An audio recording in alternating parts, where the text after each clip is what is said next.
अस्सलाम वालेकुम। हम इससे पहले दो वीडियो क्लिप्स बना चुके हैं। पहले शुरू के क्लिप में हमने एनाटमी, फिजियोलॉजी और पैथोलॉजी तक हम गए थे और आपको जस्ट टू रिवाइज इट कि जी राइट एलियक फासा जो है उसमें अपेंडिक्स होती है और ये यूजुअली अपेंडिक्स जो है तो डिफरेंट पोजीशन पे होती है, लेकिन ज़्यादातर इसकी जो पोजीशन होती है अपेंडिक्स की वो ये है कि सीकम के पीछे, सीकम ये जो है सीकम इसके पीछे होती है अपेंडिक्स और या सीकम से नीचे होती है।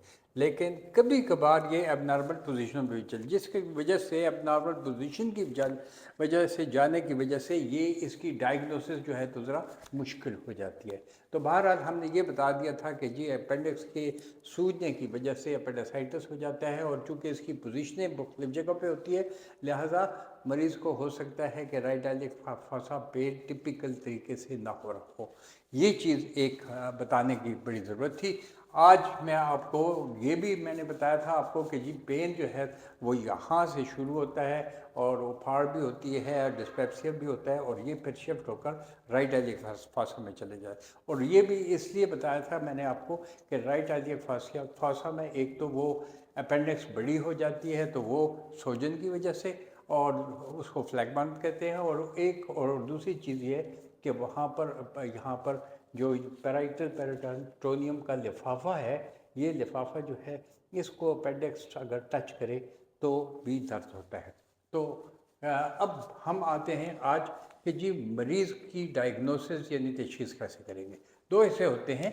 एक ये होता है कि मरीज़ आपको जो कुछ बताता है वो एक चीज़ें जो कंप्लेंट्स होती हैं मरीज़ की उसको कहा जाता है सिम्टम्स, यानी मरीज़ की शिकायत।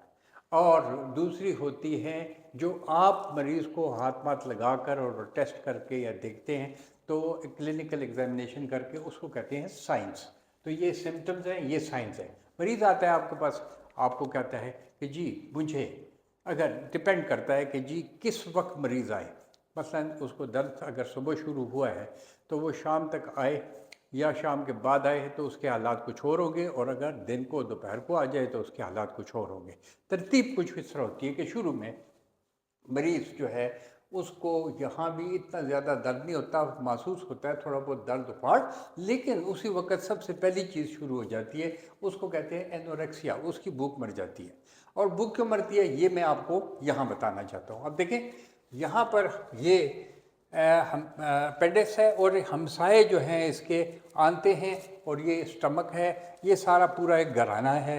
लिहाजा घर में अगर एक वज़ू जो है ये एक बंदा वो बीमार हो, खफा हो तो सब लोग खफा हो जाते हैं। लिहाजा जो ही अपेंडिक्स सूजती है तो ये आंतें जिनका काम ये है कि ये यहाँ से देखें नीचे आ रही हैं चीज़ें, ये खाना पीना, तो ये खाना पीना आना बंद हो जाता है और आदमी का पेट रुक जाता है। जब रुक जाता है तो उसकी भूख मर जाती है। तो पहला काम ये होता है कि भूख मर जाती है, भूख मरने को कहते हैं एनोरेक्सिया।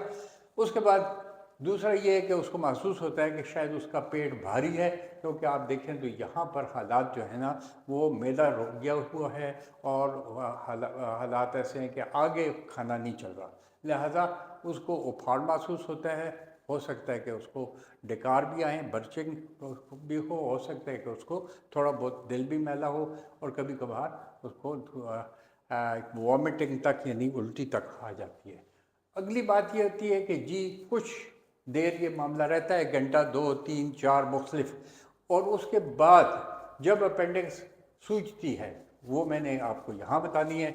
ये पहले से ड्रा किया हुआ है, ये सुर्ख रंग की अब अपेंडिक्स है, पहले ग्रीन थी जो नॉर्मल थी, अब सुर्ख है। ये जब सूजती है अपेंडिक्स तो फिर यहाँ दर्द शुरू हो जाता है। जब दर्द शुरू होता है तो ज़्यादातर लोगों को दर्द जो है तो वो राइट आइलियक फासा में होता है, लेकिन ज़रूरी नहीं है कि जी दर्द लोगों को राइट आइलियक फासा में ही हो।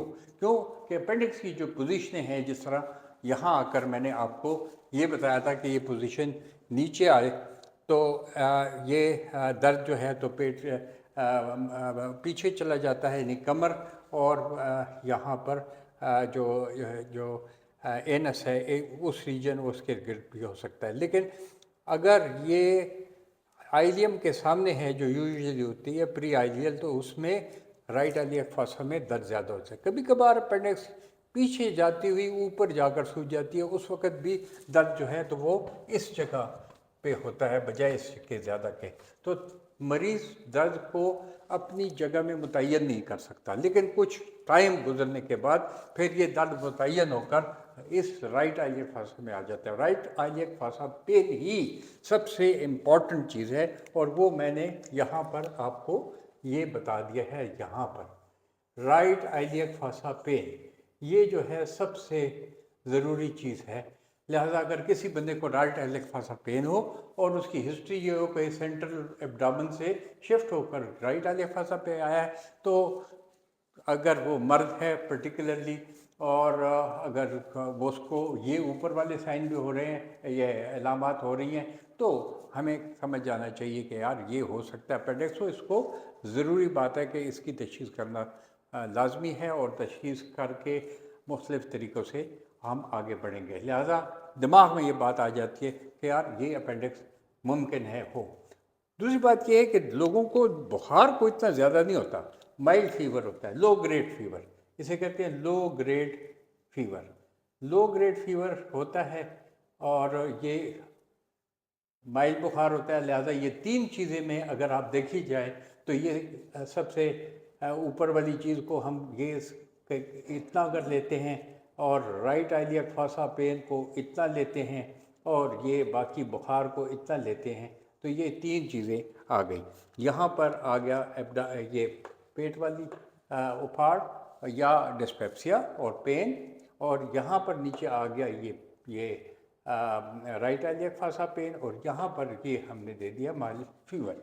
अब इस हालात में ये मरीज़ ये कहता है, इस कहते हुए डॉक्टर ने भी कुछ पूछना होता है, तो हम यूजुअली क्या पूछते हैं कि यार तुम ये पहले तो उसकी पोजीशन देखते हैं, वो तो अलग बात है, लेकिन सिर्फ ये पूछते हैं कि यार तुम हिलने जुलने में तकलीफ़ महसूस करते हो, खांसी में तकलीफ़ महसूस करते हो, या लेटे रहने में भी तकलीफ़ होती है। तो वो अक्सर कहता है कि जी लेटे रहने से तकलीफ़ ठीक रहती है, मैं सीधा रहता हूँ, लेकिन जो ही खांसता हूँ या साइडें बदलता हूँ या चलना फिरना होता है तो फिर मुझे तकलीफ़ होती है। मतलब ये है कि आराम से रहने से, सुकून से, सीधा पीठ के बल लेटने से मरीज़ को निस्बतन पेन कम होता है, लिहाजा वो आराम से लेटा रहता है। ये बड़ी ज़रूरी चीज़ है, क्योंकि ये मरीज़ की सिम्टम्स है, मरीज़ अपनी ये इलामात बता रहा है। उसके बाद हम बहुत ज़रूरी चीज़ पे आते हैं कि जी हम बतौर डॉक्टर क्या करेंगे। हम बतौर डॉक्टर उसके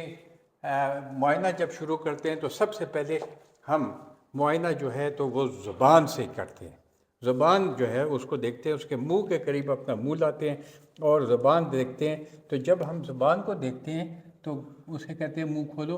तो ये जो ज़ुबान है, ये अक्सर ज़ुबान जो है तो ये कोटेड होती है, यानी काली हुई होती है या सफ़ेद हुई होती है, यानी वो ज़ुबान जो है तो वो साफ़ सुथरी नहीं होती, इसके ऊपर ये कोटिंग हुई होती है। जो आपको पता है ज़ुबान किस तरह मैली होती है। और दूसरा, जो ही इसके नज़दीक मुँह करें तो हमें समझ आती है कि ओहो इससे तो बू आ रही है, यानी उसके मुंह से बू आ रही होती है। तो ये मैं बू बना रहा हूँ, ये बू उसके मुंह से आ रही होती है। और ये बू कहाँ से आ रही होती है? ये दर हकीकत स्टमक यहाँ जो है इधर से चलकर ऊपर आ रही होती है। यानी ऊपर मैं आपको बताऊँ कि बजाय पहले यहाँ यूँ खाना आता था, तो अब यहाँ रुक गया, रुकने की वजह से खाना यहाँ रुका हुआ है, तो ये बू ऊपर जा रही है और ऊपर से आते हुए अल्टीमेटली मुंह के रास्ते निकलती है। लिहाजा जो डॉक्टर होता है उसको सबसे पहले, या कोई भी बंदा, उसका मुंह देखना चाहिए। तो मुंह सूंघने से उसमें बदबू मैदे की आ रही है, तो ये पहली बात है, बड़ी ज़रूरी बात है। उसके बाद हम उसके पेट को हाथ लगाते हैं। पेट को हाथ लगाते हैं तो जब हम उसके पेट के को टच करते हैं लेटे हुए, तो यहाँ से हम शुरू करते हैं। ये पहला एरिया है जिसको हम टच करते हैं। ये एक एरिया है, मैंने यहाँ लिख दिया, ये एरिया नंबर 1। इसको जब टच करते हैं तो प्रेशर जो है वो यूँ जाता है, और जब प्रेशर यूँ जाता है तो अपेंडिक्स जो जहाँ पर यहाँ पर पड़ी हुई है उसको हिलने जुलने से थोड़ा सा दर्द होता है, क्योंकि वो तो सूजी हुई है। तो इधर अगर मैं इसको यहाँ पर ये लगाऊं कि जी अपेंडिक्स सूजी हुई है, यहाँ पर पड़ी है, और ये सूजी हुई अपेंडिक्स जो है, इसको यहाँ करने से दर्द होता है। ये इसको कहते हैं सुआस साइन। सुआस साइन, इसको कहते हैं सुआस साइन, PSOAS, सुआस, और ये सुआस साइन है। तो सुआस साइन अगर इस जगह दर्द है, बाकी इसके अलावा जहाँ भी हाथ लगाएंगे हम जाते जाएंगे एरिया नंबर 2 पे, एरिया नंबर 3 पे यहाँ दर्द नहीं है, 4 पे भी कोई ख़ास दर्द नहीं होता, इवन 5 पे भी नहीं होता, हाँ जी अक्सर, और 6 पे हम नहीं कह सकते, प्लस माइनस हो सकता है। लेकिन ये है कि दर्द सबसे ज़्यादा एरिया नंबर 7 पे, एरिया नंबर 7 की जो राइट आइए फंसा है, यहाँ पर बहुत दर्द होता है। यहाँ पर हाथ लगाने से दर्द होता है। और अगर फ़र्ज़ किया पोजीशन ऐसी हो कि अपेंडिक्स नीचे पड़ी हो या पीछे हो और ये दर्द यहाँ पर हाथ लगाने से ना आ रहा हो, यहाँ पर मैं हाथ बना देता हूँ, यहाँ पर हाथ लगाया तो इससे दर्द नहीं हुआ, ये उंगलियाँ हैं, ठीक है जी, हाथ की, और इससे अगर दर्द नहीं है, ये हाथ है, तो फिर क्या होता है कि जब इस हाथ को दबाकर छोड़ा जाता है, यानी ये हाथ जब आप छोड़ेंगे, यहाँ लाकर वापस हाथ ऊपर ले आएंगे, तो क्या होगा कि इससे हिलजुल पैदा होगी और दर्द होगा। इस चीज़ को कहते हैं, हाथ लगाने से दर्द करने को कहते हैं ये टेंडरनेस। जब आप हाथ लगाते हैं और मरीज़ को दर्द हो तो ये टेंडर होता है, ठीक है ना, टेंडरनेस होती है। और जब आप हाथ लगाकर डीप पलपेट करके इसको छोड़ते हैं तो इसको कहते हैं रीबाउंड। उस वक्त मरीज़ को ज़्यादा दर्द होता है, रीबाउंड टेंडरनेस। तो ये टेंडरनेस और रीबाउंड टेंडरनेस जो है, ये बड़ा ही एक ज़रूरी इलामत है जो कि डॉक्टर को सबसे पहले देखनी होती है। अब हमने दो चीज़ें देख ली हैं, एक सुआस साइन, ये सुआस साइन है, और एक हमने देखा है कि जी ये इसको टेंडर और रिबाउंड टेंडरनेस है। ये दो चीज़ें अगर किसी में हैं तो आप समझ जाए कि इसको अपेंडिसाइटिस है। उसके बाद उसका टेस्ट मैच कर लेंगे, इन्वेस्टिगेशन कर लेंगे, जैसे मैंने पहले भी बताया, और ज़रूरत पड़ी तो अगर मुमकिन भी है तो अल्ट्रासाउंड है तो अल्ट्रासाउंड कर ले। और अमेरिका जैसे मुल्क में जहाँ के मरीज़ जो है तो अगर गड़बड़ हो जाए तो बहुत ज़्यादा अदालतों में चले जाते हैं, और ये तो उनके लिए वो फिर जैसे मैंने आपको पहले बताया कि जी CT स्कैन तक कर लेते हैं। लेकिन जल्दी हमें ये पता चल जाता है और इसके बाद हमने मज़ीद कुछ नहीं देखना। इससे पहले मैं आपको बता चुका हूँ मुख्तलिफ साइन कि जी अगर अपेंडिक्स श्वास पे पड़ी हुई है तो पाँव को, ये देखें मैंने पाँव को यूँ पीछे कर दिया, ये जब पाँव लेटे लेटे पीछे करेंगे तो दर्द होगा। और अगर यहाँ पर ऑब्टूरेटर में वो है, ये अगर अपेंडिक्स यहाँ आई हुई है ऑब्टूरेटर फोरामन में, तो उसमें हम क्या करते हैं, हम कहते हैं कि जी ये जो टांग है राइट साइड वाली टांग को अंदर की तरफ अगर मोड़ दें, ये देखें मैंने अंदर की तरफ मोड़ दिया तो मरीज़ को दर्द ज़्यादा हो जाएगा। लिहाजा ये चंद एक चीज़ें मैं पहले बता चुका हूँ, जिनके करने से हमने तशख़ीस कर लेनी होती है। तशख़ीस में सिम्टम्स ये हैं और साइन ये हैं, ये सिम्टम है, ये साइन है, ये मरीज़ का पेट है। तो अब हम बड़ी आसानी से ये कर सकते हैं कि ये इसको हटा दें और हम आपको बताएंगे जी यहाँ पर सिर्फ 2-3 ऐसी चीज़ें हैं जो बड़ी कन्फर्मेटरी या हाईली सजेस्टिव होती हैं। और उसमें एक जो है तो ये पेशेंट की जो हिस्ट्री है उससे हमें, हिस्ट्री से ये मिल गया, हिस्ट्री से ये मिल गया सिम्टम्स। और यहाँ पर एग्ज़ामिनेशन जो हम करते हैं मरीज़ का, उससे हमें मिल गए साइन। कौन कौन से साइन है? एक जो है तो हमारा हमने देखा कि जी टेंडरनेस और रिबाउंड टेंडरनेस, ये किस जगह की है? आपको ज़हन में सोचें, ये किस जगह की है? ये राइट आइलियक फसा की है। तो इसको मैं रेड में यहाँ लिख देता हूँ, राइट आइलियक फॉसा, इसमें तो ये होता है। और दूसरी चीज़ जो मैंने आपको बताई है वो जो है वो है स्वास साइन, PSOAS, ये साइन, ये जब आप left side of the abdomen को हाथ लगाते हैं तो दर्द जो है तो प्रेशर की वजह से राइट साइड को दर्द होता है। तो ये है स्वास साइन। दो चीज़ें होंगे। और इससे पहले मैं आपको बता चुका हूँ कि आप देखेंगे तो कोटेड टंग होगी, ये एडिशनल और बड़ी वजह से होती है, लेकिन इसमें भी कोटेड टंग होती है। और कोटेड टंग के अलावा उससे वो बैड स्मेल आ रही होती है, बैड स्मेल। लोग यूजुअली इस चीज़ को नहीं देखते, लेकिन ये बड़ी इंपॉर्टेंट चीज़ें हैं। अब ये देखें, ये 3-4 चीज़ें मिला लें और आप देखें कि ये इन्हीं को आपस में मिला लें तो आपको तकरीबन यकीन होने लगता है कि जी अपेंडिक्स है। ये हो गया एक्यूट अपेंडिसाइटिस। ये जो है आम हालात में हम समझ जाते हैं। तो हम क्या करते हैं, उसके बाद इसकी इन्वेस्टिगेशन करते हैं। इन्वेस्टिगेशन करते हैं ब्लड की, और ब्लड में हम सिंपली CBC उसे कहते हैं, हम खून का एक आम टेस्ट करा लेते हैं और वो CBC उसे कहते हैं।